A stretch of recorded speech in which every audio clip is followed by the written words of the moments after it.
كان صيام لكون سنت نما جنود دبتنيا. حدثنا يحيى بن يحيى قال قرات على مالك عن نافع بن عمر قال قال رسول الله صلى الله عليه وسلم اذا دعي احدكم الى الوليمه فلياتها.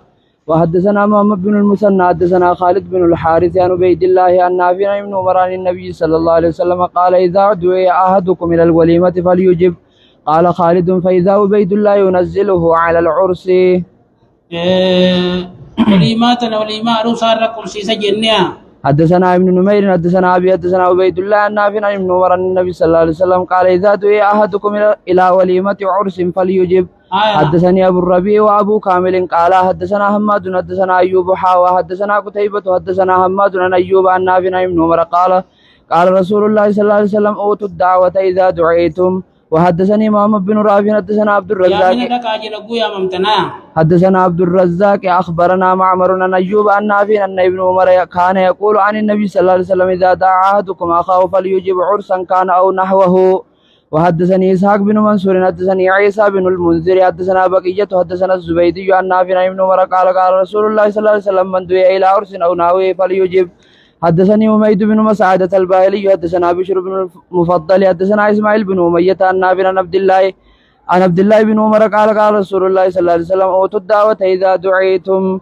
وحدثني هارون بن عبد الله حدثنا حجاج بن محمد عن ابن جريج اخبرني موسى بن عقبة عن نافع قال سمعت عبد الله بن عمر يقول قال رسول الله صلى الله عليه وسلم عجيبوا هذه الدعوة اذا دعيتم لها.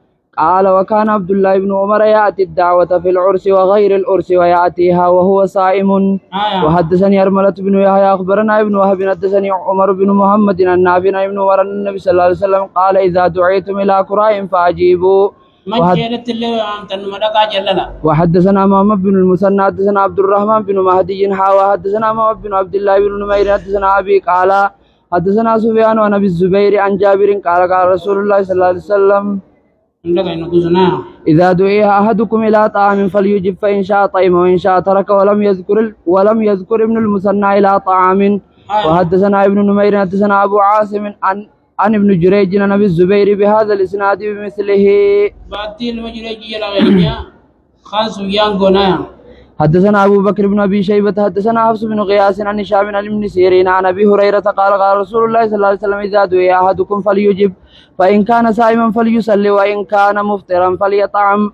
حدثنا يحيى بن يحيى قال قرأت على مالك عن ابن شهاب عن الأعرج عن أبي هريرة أنه كان يقول بئس الطعام طعام الوليمة يدعى إليه الأغنياء ويترك المساكين فمن لم يأتي الدعوة فقد أسى الله ورسوله. وحدثنا ابن ابي عمر حدثنا سفيان قال قلت للزهري يا ابا بكر كيف هذا الحديث شر الطعام طعام الاغنياء. فضحك فقال ليس هو شر الطعام طعام الاغنياء. قال سفيان وكان ابي غنيا فافزعني هذا الحديث حين سمعت به فسالت عنه الزهري فقال حدثني عبد الرحمن الاعرج أنه سمع أبا هريرة يقول شر الطعام طعام الوليمة ثم ذكر بمثل حديث مالك. وحدثني محمد بن رافع وعبد بن حميد عن عبد الرزاق أخبرنا معمر عن الزهري عن سعيد بن المسيب وعن الأعرج عن أبي هريرة قال شر الطعام طعام الوليمة نحو حديث مالك.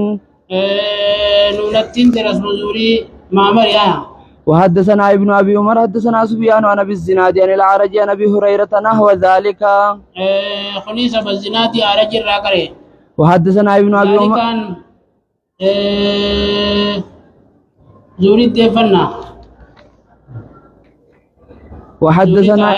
وحدثنا ابن ابي عمر حدثنا سفيان قال سمعت زياد بن سعد قال سمعت ثابتا الأعرج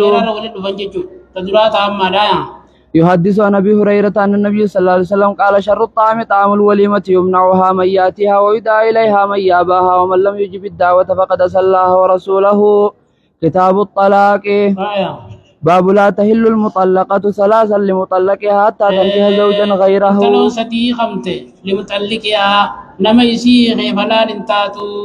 حتى تنكح زوجا ويطأها ثم يفارقها وتنقضي عدتها. حدثنا أبو بكر بن أبي شيبة وعمر الناقد واللفظ لعمر قال حدثنا سفيان عن الزهري عن عروة عن عائشة قالت جاءت امرأة رفاعة إلى النبي صلى الله عليه وسلم فقالت كنت عند رفاعة فطلقني فبت طلاقي فتزوجت عبد الرحمن بن الزبير وإنما معه مثل هدبة الثوب فتبسم رسول الله صلى الله عليه وسلم فقال تريدين أن ترجعي إلى رفاعة لا حتى تذوق أسيلته ويذوق أسيلتك. قالت وأبو بكر عنده وخالد بالباب خالد مولى رجليت ينتظر أن يؤذن له فنادى يا أبا بكر ألا تسمع هذه ما تجهر به. من ترتنا دقيسوجي وان يسير رسول الله تلفوت دقيسوي جرجن. حدثني أبو الطاهر وهرملة بن يحيى واللفظ لهرملة قال أبو الطاهر حدثنا وقال هرملة أخبرنا ابن وهب أخبرني يونس عن ابن شهاب حدثني عروة بن الزبير أن عائشة زوج النبي صلى الله عليه وسلم أخبرته أن رفاعة القرظي طلق امرأته فبت طلاقها فتزوجت بعده عبد الرحمن بن الزبير فجاءت النبي صلى الله عليه وسلم فقالت يا رسول الله إنها كانت تحت رفاعة فطلقها آخر 3 تطليقات فتزوجت بعده عبد الرحمن بن الزبير وإنه والله ما معه إلا مثل الهدبة وأخذت بهدبة من جلبابها. قال فتبسم رسول الله صلى الله عليه وسلم ضاحكا فقال لعلك تريدين أن ترجعي إلى رفاعة لا حتى يذوق أسيلتك وتذوق أسيلته. وأبو بكر الصديق جالس عند رسول الله صلى الله عليه وسلم وخالد بن سعيد بن العاص جالس بباب الهجرة لم يؤذن له.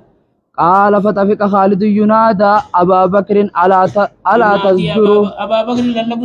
ألا تزجر هذه عما تجهر به عند رسول الله صلى الله عليه وسلم. حدثنا عبد بن حميد أخبرنا عبد الرزاق أخبرنا معمر عن الزهري عن عروة عن عائشة أن رفاعة القرظي طلق امرأته فتزوجها عبد الرحمن بن الزبير فجاءت النبي صلى الله عليه وسلم فقالت يا رسول الله إن رفاعة طلقها آخر 3 تطليقات بمثل حديث يونس. باتي ما مرجلها. حدثنا محمد بن العلاء الحمداني حدثنا أبو أسامة عن هشام عن أبي عائشة أن رسول الله صلى الله عليه وسلم سئل عن المرأة يتزوجها الرجل فيطلقها فتتزوج رجلا فيطلقها قبل أن يدخل بها أتهل لزوجها الأول قال لا حتى يذوق وسيلتها. أنت جارتي بوجاسن حدثنا أبو بكر بن أبي شيبة حدثنا ابن فضيل وحدثنا أبو كريب حدثنا أبو معاوية جميعا عن هشام بهذا الإسناد. باتي أسامة قونا جلسا شامي ذاتي شام قونا لكي باتي جميعني قونا ذاتي أبو أسامة قونا جيتو. حدثنا أبو بكر بن أبي شيبة حدثنا علي بن مسهر عن عبيد الله بن عمر عن القاسم بن محمد عن عائشة قالت طلق رجل امرأته 3 فتزوجها رجل ثم طلقها قبل أن يدخل بها فأراد زوجها الأول أن يتزوجها فسئل رسول الله صلى الله عليه وسلم عن ذلك فقال لا حتى يذوق الآخر من أسيلتها ما ذاق الأول. وحدثناه محمد بن عبد الله بن نمير حدثنا أبي حاوى حدثناه محمد بن المثنى حدثنا يعني ابن سعيد جميعا عن عبيد الله بهذا الإسناد مثله. باتي جميعا إلى غاية خانس علي ومسجل غاية. وفي حديث يحيى عن عبيد الله حدثنا القاسم عن عائشة باب ما يستحب أن يقوله عند الجماع. حدثنا يحيى بن يحيى وإسحاق بن إبراهيم واللفظ ليحيى قال أخبرنا جرير عن منصور عن سالم عن كريب بن عباس قال قال رسول الله صلى الله عليه وسلم لو أن أحدهم إذا أراد أن يأتي أهله قال بسم الله اللهم جنبنا الشيطان وجنب الشيطان ما رزقتنا فإنه إن يقدر بينهما ولد في ذلك لم يضره شيطان أبدا. وحدثنا محمد بن المثنى وابن بشار قال حدثنا محمد بن جعفر حدثنا شعبة وحدثنا ابن نمير حدثنا أبي وحدثنا عبد بن حميد أخبرنا عبد الرزاق جميعا عن الثوري كلاهما عن منصور بمعنى حديث جرير غير أن شعبة ليس في حديثه ذكر بسم الله. وفي رواية عبد الرزاق عن الثوري بسم الله. وفي رواية ابن نمير قال منصور أراه قال بسم الله. باب جواز جماعه امرأته. بابنا بكا إنسان ودبة وجركم قربادا جارتيسا في قبولها قبول سيخيست من قدامها خرجات ومن ورائها من غير تعرض للدبر.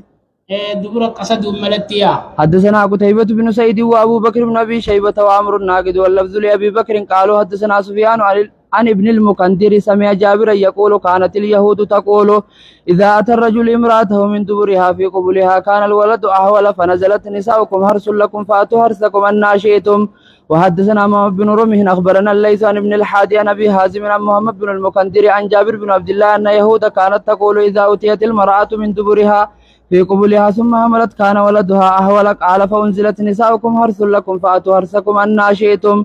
وحدثنا قتيبة بن سعيد حدثنا أبو عوانة وحدثنا عبد الوارث بن عبد الصمد حدثني أبي عن جدي عن أيوب وحدثنا محمد بن المثنى حدثني وهب بن جرير حدثنا شعبة وحدثنا محمد بن المثنى حدثنا عبد الرحمن حدثنا سفيان وحدثني عبيد الله بن سعيد وهارون بن عبد الله وأبو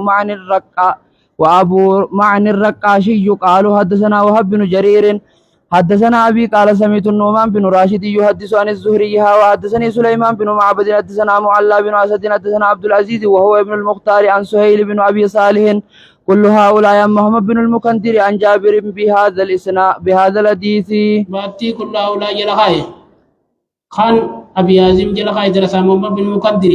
وزاد في حديث النعمان عن الزهري إن شاء زاد خان محمد بن المكندر قوت إن شاء مجبية وإن شاء غير مجبية غير أن ذلك في سمام واحد غير أن كنا جن ملي وجنجلي سيسون معلومة كوان تانية. باب تحريم امتناعها من فراش زوجها. حدثنا محمد بن المثنى وابن بشار واللفظ لابن المثنى قال حدثنا محمد بن جعفر حدثنا شعبة قال سمعت قتادة يحدث عن زرارة بن أبي أوفى عن أبي هريرة عن النبي صلى الله عليه وسلم قال إذا باتت المرأة هاجرة فراش زوجها لعنتها الملائكة حتى تصبح. وحدثني يحيى بن حبيب حدثنا خالد يعني ابن الحارث حدثنا شعبة بهذا الإسناد. باتي خالد قولي خان الناس محمد بن جعفر قوتا وقال حتى ترجع. وقال خالد كنجي حدثنا ابن ابي عمر حدثنا مروان اي يزيد يعني ابن كيسان عن ابي حازم عن ابي هريره قال قال رسول الله صلى الله عليه وسلم والذي نفسي بيده ما من رجل يدعو امراته الى فراشها فتاب عليه الا كان الذي في السماء ساخطا عليها حتى يرضى عنها. وحدثنا ابو بكر بن ابي شيبه وابو كريب قال حدثنا ابو معاويه وحدثني ابو سعيد الاشج حدثنا وكيع وحدثني زهير بن حرب واللفظ له حدثنا جرير كلهم عن الأعمش عن أبي حازم عن أبي هريرة قال قال رسول الله صلى الله عليه وسلم إذا دعا الرجل امرأته إلى فراشه فلم تأته فبات غضبان عليها لعنتها الملائكة حتى تصبح. باب تحريم إفشاء السر المرأة. حدثنا أبو بكر بن أبي شيبة حدثنا مروان بن معاوية عن عمر بن حمزة العمري حدثنا عبد الرحمن بن سعد قال سمعت أبا سيد الخدري يقول قال رسول الله صلى الله عليه وسلم إن من أشر الناس عند الله منزلة يوم القيامة الرجل يفدي إلى امرأته وتفدي إليه ثم ينشر سرها. وحدثنا محمد بن عبد الله بن نمير وأبو كريب قال حدثنا أبو أسامة عن عمر بن حمزة عن عبد الرحمن بن سعد قال سمعت أبا سيد الخدري يقول قال رسول الله صلى الله عليه وسلم إن من أعظم الأمانة عند الله يوم القيامة الرجل يفدي إلى امرأته وتفدي إليه ثم ينشر سرها. وقال ابن نمير إن أعظم. باب حكم العزل. وحدثنا يحيى بن أيوب وقتيبة بن سعيد ووالد بن حجر قالوا حدثنا إسماعيل بن جعفر أخبرني ربيعة عن محمد بن يحيى بن حبان عن ابن مهيريز أنه قال دخلت أنا وأبو سرمة على أبي سيد الخدري فسأله أبو سرمة فقال يا أبا سيد هل سمعت رسول الله صلى الله عليه وسلم يذكر العزل؟ فقال نعم غزونا مع رسول الله صلى الله عليه وسلم غزوة بالمصطلق فسبينا كرائم العرب فطالت علينا العزبة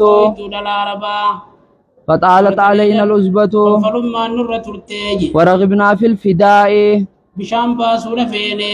فأردنا أن نستمتع ورغبنا في الفداء في أخذ المال ودننا ما لك أسن فينيجي سيقول برشوجو